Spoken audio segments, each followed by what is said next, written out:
à tous.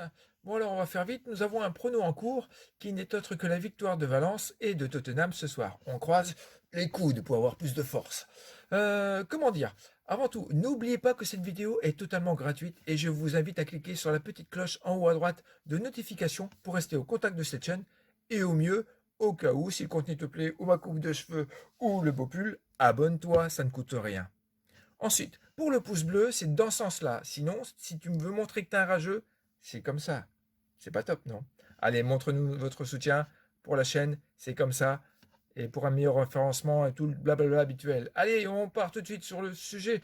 Aujourd'hui, c'est le dernier jour de retour pour ces huitièmes de finale de Champions League. On débute avec la rencontre que vous attendez tous. Le PSG face à Dortmund qui a lieu ce 11 mars.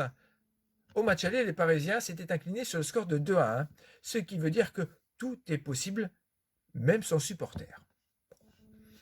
PSG est le leader du championnat français avec 12 victoires, un nul et une défaite à la maison, ce qui n'est pas trop mal. Et n'ont pas joué le week-end passé face à Strasbourg pour cause d'un problème d'actualité, pour ne pas le répéter une énième fois. Et il signale peut-être qu'il serait en manque de rythme, mais personnellement, je n'y crois pas. Ne croyez pas tout ce qui traîne sur les réseaux sociaux, ainsi que les gens qui vous parlent là peut-être en ce moment. Bon, perso, je trouve que c'est de l'intox, tout simplement. Dortmund est second de cette Bundesliga récemment. À l'extérieur, c'est 6 victoires, 3 nuls et 4 défaites. De plus, comme je disais il y a 3 secondes, il reste sur une belle victoire à l'extérieur face à Mönchengladbach sur le score de 2-1. Désolé pour la prononciation. Et du coup, passe devant le Leipzig. Question motivation, les Parisiens ont reporté leur demi-finale de Coupe de France avec succès sur le score de 5-1. Bon, une coupure est appréciée quand même pour les organismes, ne l'oublions pas. Comme ça évite de faire des rotations et tout le monde est quand même bien dans sa tête. Du côté allemand, c'est ce qui est un peu le problème de cette Champions League. En championnat, en déplacement, ça se passe pas mal. Par contre, à l'extérieur, en Champions League, c'est un peu plus complexe. Et on se repose un peu trop sur le jeune norvégien Haaland, qui devrait ne rien faire grand-chose ce soir. Voilà, sans supporters, on va dire, comme c'est à huis clos, du moins je l'espère. Allez Paris, bien que je ne suis pas parisien, mais soyons patriotes.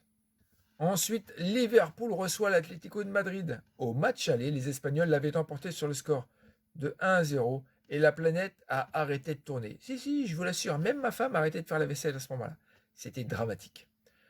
Liverpool est le leader de cette première ligue qui, à la maison, est à 15 victoires pour 15 matchs réalisés.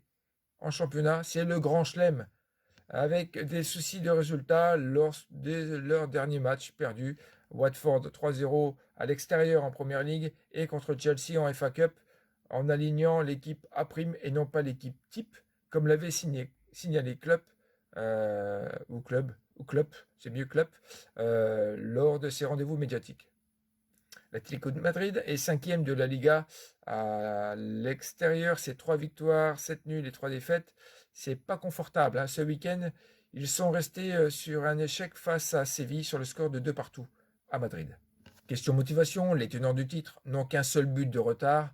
Pour un match à Anfield est considéré comme un cadeau. Lemar sera absent côté madrilène qui peine à l'extérieur, comme on a dit, surtout face à des clubs anglais. Les pronos de la semaine sont tout simplement les victoires de Liverpool, plus 2,5 buts à la cote de 2,40, et celle du PSG, plus 2,5 buts à la cote de 2. Et toi, t'en dis quoi? Si tu as regardé cette vidéo au bout, j'attendrai quand même que tu me donnes ton avis. Allez, merci de votre fidélité, bon match et à bientôt. Bye.